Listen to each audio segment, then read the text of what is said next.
start again now for the next bit. One of the things we talked about last week was the difference between the perfect will of God and the permitted will of God.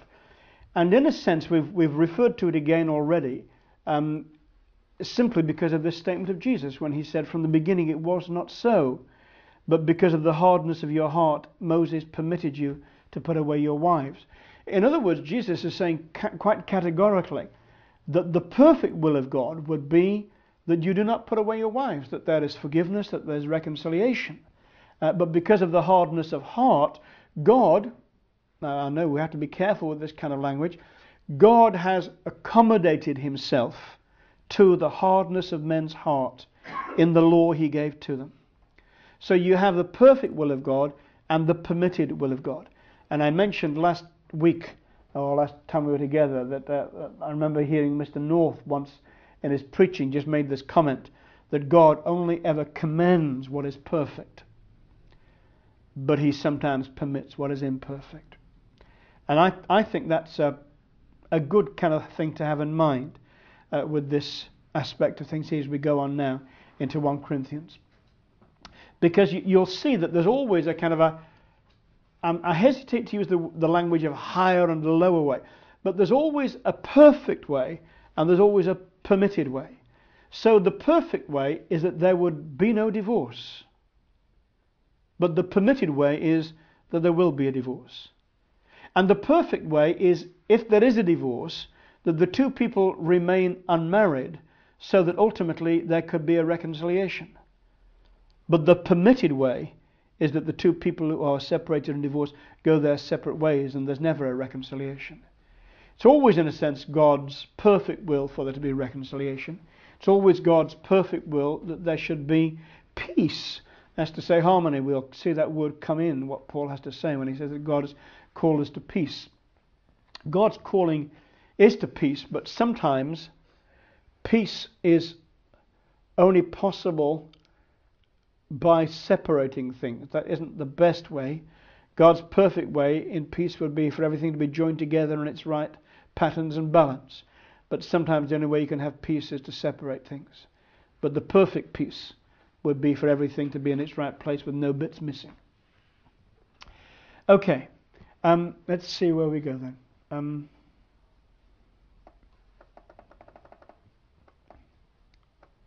All right. So, what Paul is saying then is that perfectly there's no divorce, but in the imperfect world there is the possibility of divorce. The divorced person should stay unmarried. That would be the second level of perfection. But in an even deeper level of imperfection, well, that person can go their own way, and I'll explain why I say that in a minute. And he says this little thing here. You see in 1 Corinthians 7 and verse 10, he actually says, "Now to the married I command, yet not I, but the Lord, a wife is not to depart from her husband." Now, what he's saying here simply is, well, in a sense, he's saying something which is utterly consistent with what Jesus had to say, that there should be no divorce in Matthew chapter 19. From the beginning it was not so. From the beginning it was one man and one woman together for life. That was what it should be from the beginning. So he quotes here because he knows what the Lord's teaching would have been. "Now to the married I command, yet not I but the Lord, a wife is not to depart from her husband.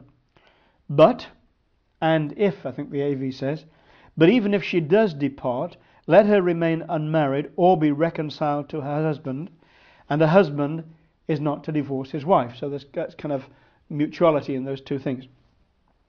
Now remember that I said that possibly the question that we've had here is not a question is it possible to divorce a man, for a man to divorce his wife, or a woman to divorce her husband.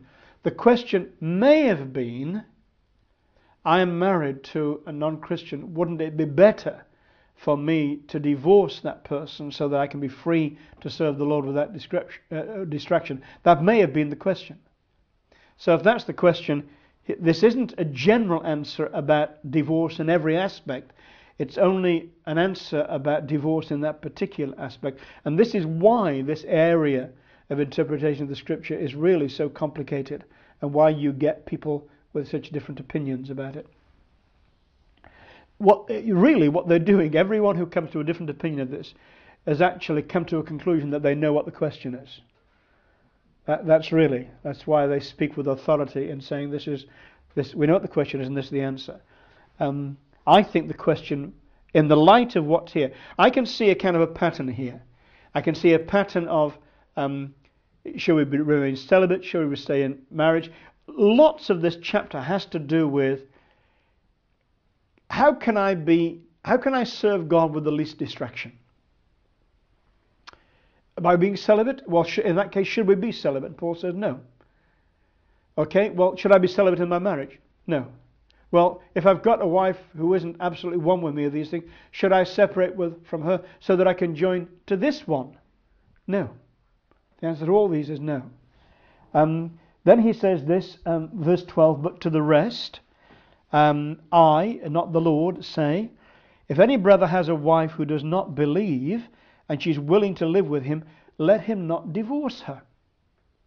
And a woman who have a husband who does not believe, if he is willing to live with her, let her not divorce him.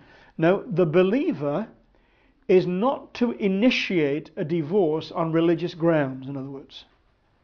The believer is not to say, this person can never share with me in my prayers, we can never be yoked together in the service of God, so it would be far better if I was separated from her and joined this one. In fact, there are some fairly major American worldwide global ministries where the man has done just this thing, where he's decided that he could have a far more effective ministry if he had a different woman, because the woman he was with wasn't one with him entirely, so he divorced her and he married another one. And Paul said, no, you're not to do it.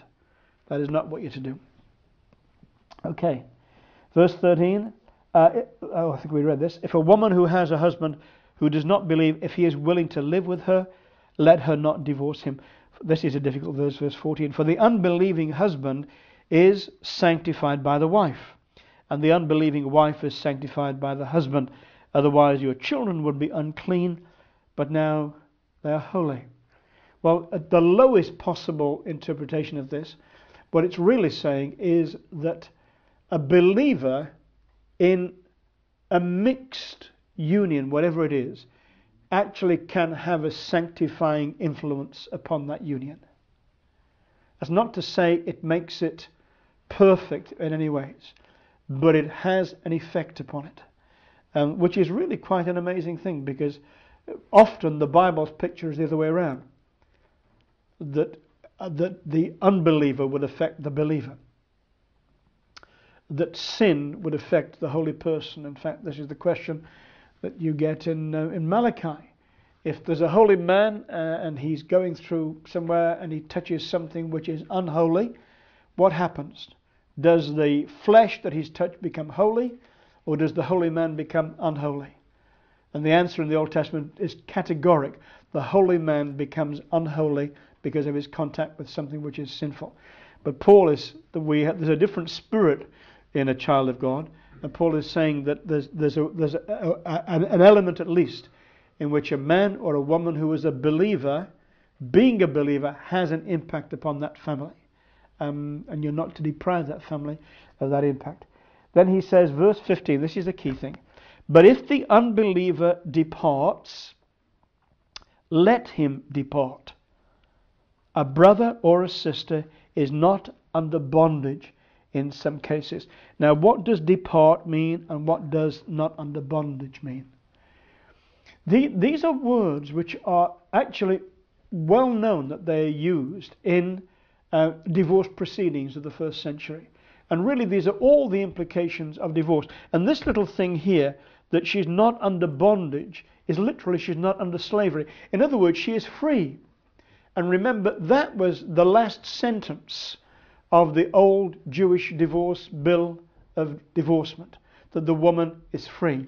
I interpret this verse as saying this, that if an unbeliever leaves a believer, that the believer who has been abandoned is no longer bound to that man and is free. In other words, that desertion frees the person who has been deserted. There needs to be the technical civil aspect of a divorce, but the person is free. They're not under bondage in such cases, but God has called us to peace. What does that mean? Well, like I said before, I think God's perfect peace is when people are reconciled, but sometimes peace can only be achieved by keeping people separate. You can have a union, but that's not communion. You can tie a cat and a dog together by their tails, but that's not communion, and that's certainly not peace. And sometimes it's better to separate things in that way. I won't go into that part now. I'm going to say one more thing, and then I'm going to kind of open it. Oh, we've passed our time now, but just maybe give an opportunity for one last question. My final question was actually going to be this: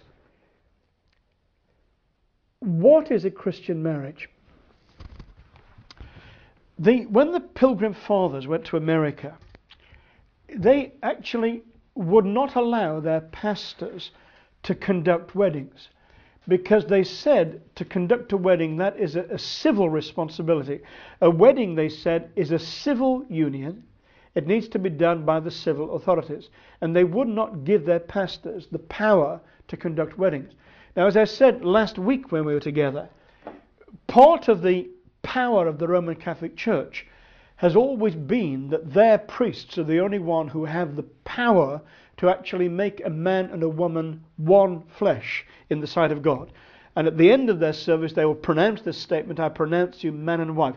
That's because they are priestcraft. The priest has the power to do this, and it's an amazing weapon for control.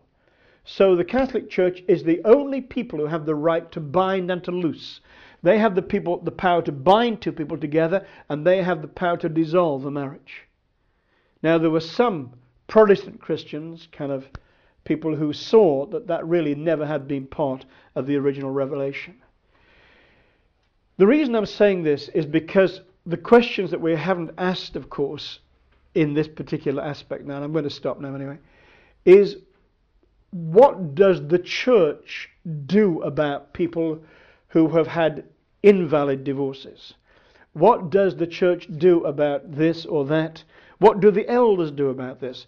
If someone asks you to marry them, does the church have a policy of marrying people who have been divorced? Or is it only the innocent party that they marry? What does it say? Now, there's a way actually you could remove this whole problem in a word, and that would be if the churches stopped doing marriages and just let the civil authorities do it. Now, I'm not advocating it. I'm just simply saying that actually it would save the big issues really.